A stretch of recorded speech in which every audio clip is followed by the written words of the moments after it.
Very good morning students. बच्चों, आज हम आपकी कृतिका पुस्तक का दूसरा अध्याय मेरे संग की औरतें की व्याख्या का भाग 1 करने जा रहे हैं, जिसकी लेखिका हैं मृदुला गर्ग जी।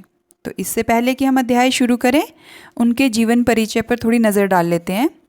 मृदुला गर्ग जी का जन्म 24 अक्टूबर 1938 में कोलकाता में हुआ और हिंदी की सबसे लोकप्रिय लेखिकाओं में से ये एक हैं। उपन्यास, कहानी संग्रह, नाटक, निबंध, कुल मिलाकर उन्होंने 20 से अधिक पुस्तकों की रचना की और 1960 में इन्होंने अपने अर्थशास्त्र में एमए की उपाधि ली और उसके बाद दिल्ली यूनिवर्सिटी में 3 साल इन्होंने अध्यापन का कार्य भी किया। तो इस अध्याय में लेखिका ने एक तो संयुक्त परिवार की महत्ता के बारे में बताया है, उनके सांस्कृतिक मूल्यों के बारे में बताया है। तो लेखिका स्वयं एक बहुत बड़े परिवार में पली बड़ी हैं, जिसमें सबको अपने ढंग से जीने की आज़ादी थी। तो इस अध्याय में मेरे संग की औरतें नाम से ही पता लग रहा है कि लेखिका ने जो उनके साथ की औरतें थी, जैसे उनकी नानी, दादी, उनकी माँ, उनकी बहनें, उन सब के बारे में बात की है। तो शुरू करते हैं बच्चों आज का अध्याय।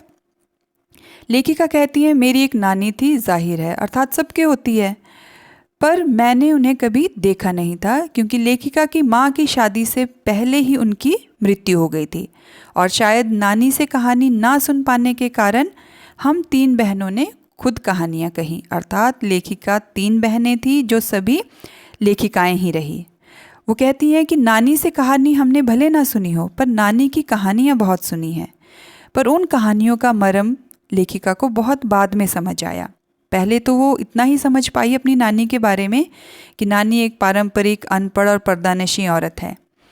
क्यों पारंपरिक होता है अपनी परंपराओं को मानने वाली, अनपढ़ बिना पढ़ी, और पर्दानशी पर्दे में रहने वाली औरत है, और जिनके पति शादी के तुरंत बाद ही उन्हें छोड़कर बैरिस्ट्री पढ़ने विलायत चले गए थे, वकालत करने विलायत गए, जहाँ उन्होंने कैम्ब्रिज यूनिवर्सिटी में डिग्री लेकर जब वो लौटे तो पूरी तरह विलायती रीति रिवाज के रंगों में रंग गए थे।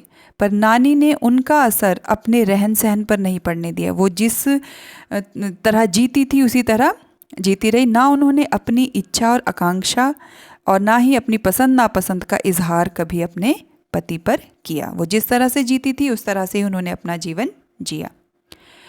पर कम उम्र में नानी ने जब खुद को मौत के नज़दीक पाया तो अपनी 15 वर्षीय बेटी अर्थात लेखिका की माँ की फिक्र उन्हें सताने लगी और वो एकदम मुँह ज़ोर हो गई। मुँह ज़ोर मतलब एकदम ज़्यादा बोलने वाली हो गई, क्योंकि नानी पहले पर्दे में रहती थी, ज़्यादा बोलती नहीं थी।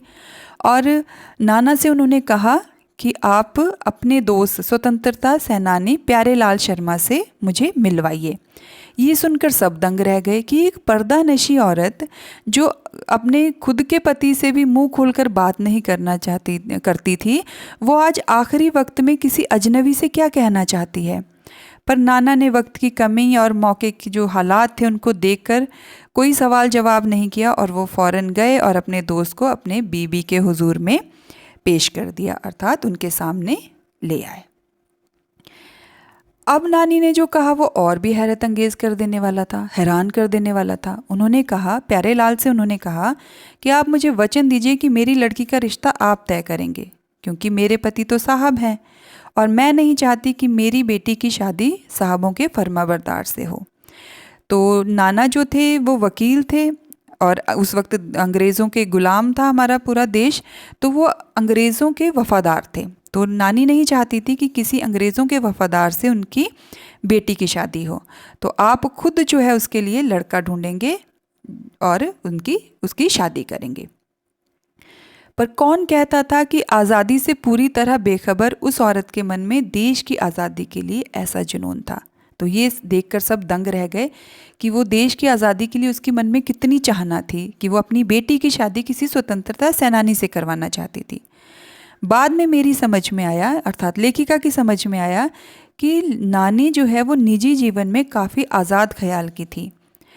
ठीक है, उन्होंने नाना की ज़िंदगी में कोई दखल नहीं दिया, ना उससे साझेदारी की, पर उन्होंने अपनी ज़िंदगी भी अपनी शर्तों पर और अपने ढंग से जी। तो अगर देखा जाए कि आज के हिसाब से अगर देखा जाए तो पारंपरिक और घरेलू और उबाऊ खामोश ज़िंदगी जीने में क्रांतिकारी जैसा क्या है, कुछ भी नहीं है।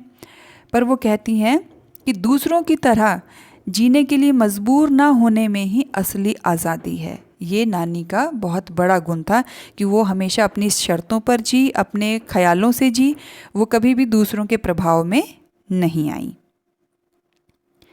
खैर, इस तरह मेरी माँ अर्थात लेखिका की माँ की शादी ऐसे पढ़े लिखे होनहार लड़के से हो गई जिसे आज़ादी के आंदोलन में हिस्सा लेने के अपराध में आईसीएस के इम्तिहान में बैठने से रोक दिया गया था। तो जब देश गुलाम था तो आईसीएस का एग्ज़ाम होते थे, इंपीरियल सिविल सर्विसेज, जो अब इंडियन सिविल सर्विसेज बन गया है, जिससे आईएएस वगैरह लगते हैं। तो उस लड़के को इसलिए उस एग्ज़ाम में नहीं बैठने दिया गया था क्योंकि उन्होंने स्वतंत्रता आंदोलन में भाग लिया था और पुश्तैनी उनके पास कोई पैसा धेला नहीं था उस लड़के के पास।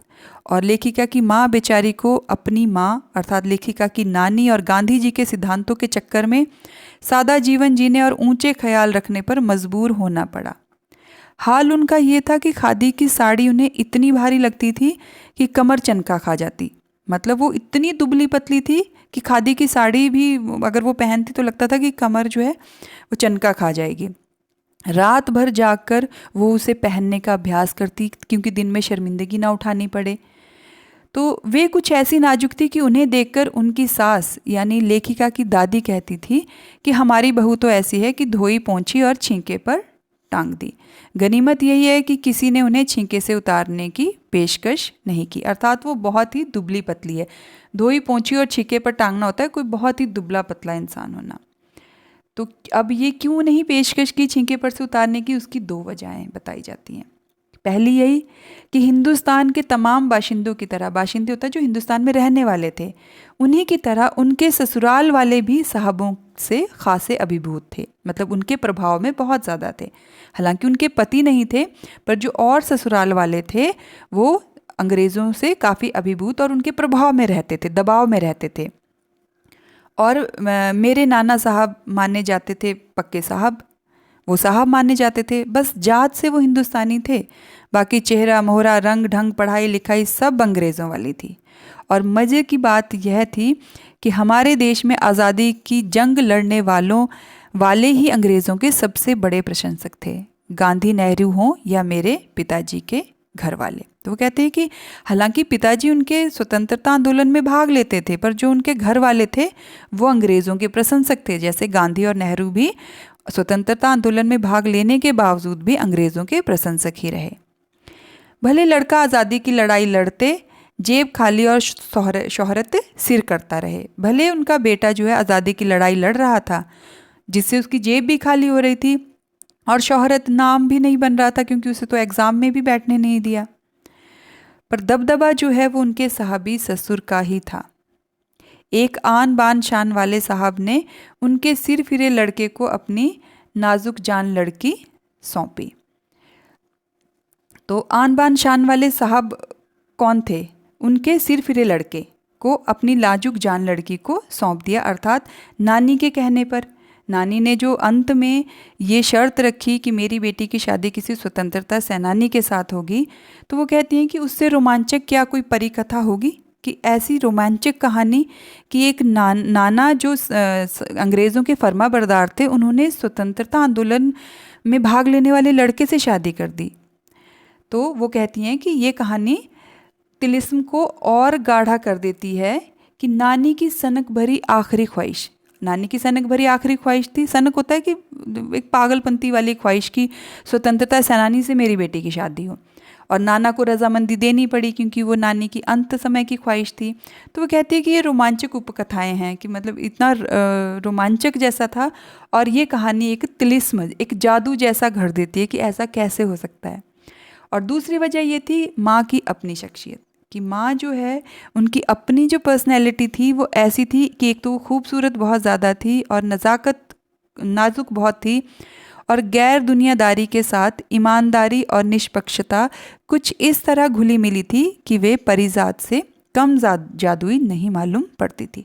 अर्थात वो एक तो खूबसूरत भी थी, नाजुक भी थी, और सारी दुनिया से जो एक ईमानदारी और जो दुनियादारी थी, जिसमें ईमानदारी नहीं होती, पक्षपात होता है, तो वो उस दुनियादारी से बिल्कुल विमुख होकर हमेशा ईमानदार और निष्पक्ष रहती थी। तो ये जो उनकी शख्सियत थी, ये जो उनकी पर्सनैलिटी थी, इस वजह से जो है वो उनकी बात कोई घर में नहीं डालता था और वे परी जात से कम जादुई नहीं मालूम होती थी, कि जैसे परियों की दुनिया से कोई आया हो वैसी वो प्रतीत होती थी।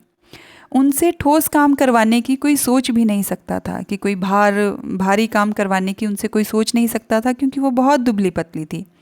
पर हाँ, हर ठोस और हवाई काम के लिए उनकी ज़बानी राय ज़रूर मांगी जाती थी। पर जैसी उनकी शख्सियत थी, वो हमेशा ईमानदार और निष्पक्ष रहती थी, तो उनकी राय ज़रूर मांगी जाती थी। और सिर्फ मांगी ही नहीं जाती थी, उसे पत्थर की लकीर की तरह निभाया भी जाता था। जो एक बार माँ कह देती थी, उस बात को निभाया जाता था। तो ये था बच्चों आपका भाग 1। आशा है आप लोगों को समझ आया होगा। इसमें लेखिका ने अपनी नानी, अपनी दादी और अपनी माँ के बारे में बताया। भाग 2 में हम कुछ और औरतों के बारे में पढ़ेंगे जो लेखिका के संग थी। आशा है आप लोगों को समझ आया होगा। अगर इसमें आपको कुछ समझ नहीं आया होगा तो आप मुझे कमेंट कीजिए। I will answer your question. Thank you and have a nice day.